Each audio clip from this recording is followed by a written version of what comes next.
Hola hermanos, buenos días. Doy gracias a Dios por este tiempo que nos permite escudriñar su palabra. Y bueno, pues sabemos que Dios tiene planes de bien y no de mal para nosotros.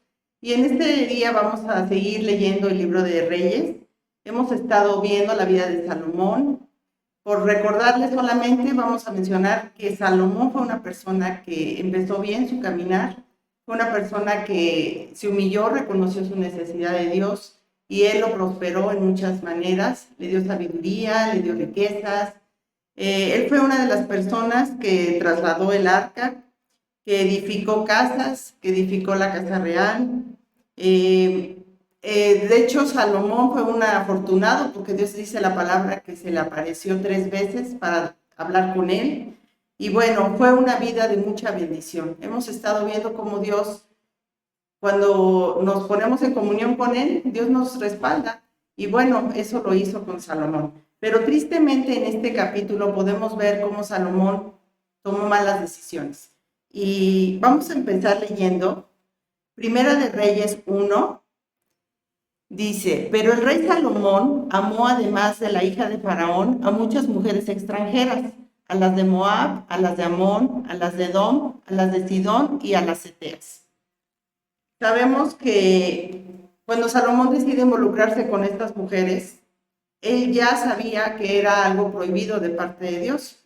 Dios ya le había dicho el por qué no debía hacerlo, porque ciertamente ellas apartarían su corazón. Y bueno, la palabra se cumplió. En este capítulo nos narra cómo él poco a poco se fue apartando de Dios. Me puse a ver un poquito qué era lo que hacían estas personas. Y bueno, los moabitas lo que hacían era que sacrificaban a muchos dioses, hacían sacrificios.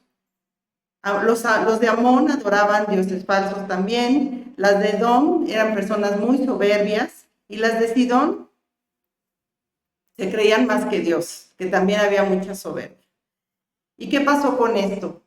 La palabra de Dios se cumplió, como les digo, y Salomón dice la palabra que siguió a Astaret, diosa de los sidonios, a Milcom, ídolo abominable de los amonitas. También lo que hizo Salomón fue edificar altares a Quemo, ídolo de Moab, y a Moloc. Y por supuesto que esto le trajo consecuencias. En el versículo 9 nos dice la palabra que el Señor se enojó contra Salomón. Más adelante nos dice que Dios suscitó un adversario. Y en el 23 nos sigue narrando cómo Dios levantó más adversarios que como es Rezón. ¿Qué pasó con esto? Que los enemigos de Salomón llegaron a su vida. Después de un tiempo de remanso, antes tenía un tiempo de remanso y ahora llegó un tiempo de quebranto. En Proverbios 16:7 nos dice que cuando los caminos del hombre son agradables al Señor, aún a sus enemigos hace estar en paz con él. Esto quiere decir que Salomón no halló gracia con Dios en este tiempo y es por eso que se levantaron estos enemigos. Y bueno, yo consideraba esta palabra, qué es lo que Dios nos habla a través de ella en este tiempo.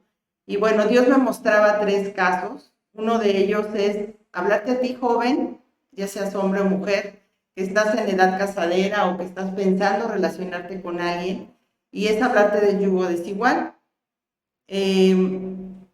Sabemos que esto no lo prueba Dios. Y bueno, ¿qué va a pasar? Vas a tener algunos problemas o muchos problemas a través de esto. También te quiero hablar a ti, hermano, que posiblemente quieres emprender un negocio y quieres relacionarte, hacer alguna sociedad con alguien que no tiene la misma convicción que tú, que no ama lo mismo que tú amas. Esto también puede llegar a ser un problema. En 2 Corintios 6:14, el apóstol Pablo le dice a la iglesia de Corinto que no se unan en yugo desigual con los incrédulos, porque menciona la palabra, ¿qué compañerismo tiene la justicia con la injusticia? ¿Y qué comunión la luz con las tinieblas? ¿Qué concordia Cristo con Belial? Antes de unirte, quiero que consideres algo que tenían estas naciones, que de alguna manera cautivaron a Salomón, estas mujeres. A lo mejor eran personas que hablaban muy bonito, de buen parecer, que tenían habilidades o talentos que lo impactaron, Pero algo que tienes que fijarte tú no es en eso, tienes que fijarte quién es su Dios, a quién ama, tienes que fijarte también si es una persona soberbia o no. ¿Cómo te puedes dar cuenta cuando solamente escucha lo que dice su corazón y no escucha el consejo de Dios?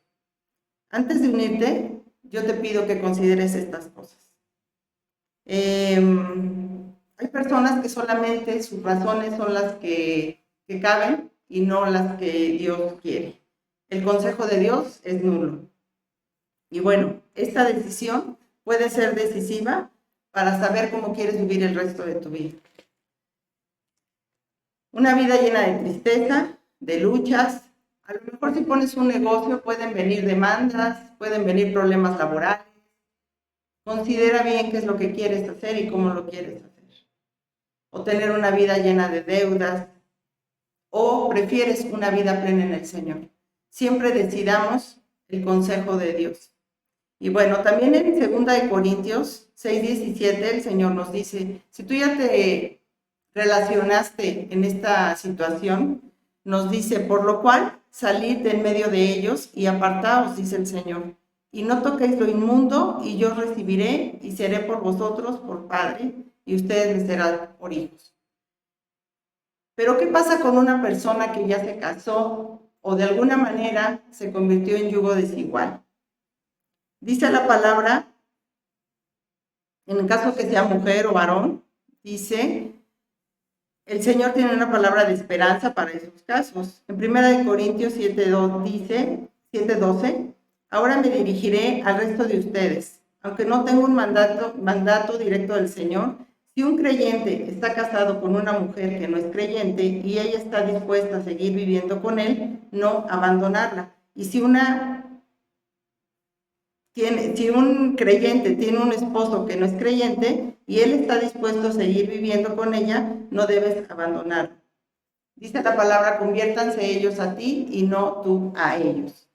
La verdad que es una palabra triste porque realmente Salomón vivió las consecuencias de esta situación. Pero en este tiempo tenemos la gran bendición de hacerlo a la manera de Dios. Y bueno, sabemos que Dios siempre tiene misericordia y siempre que nos acercamos a Él vamos a encontrar una respuesta. Así que te animo a obedecer y a decidir por las cosas de Dios. Que Dios te bendiga.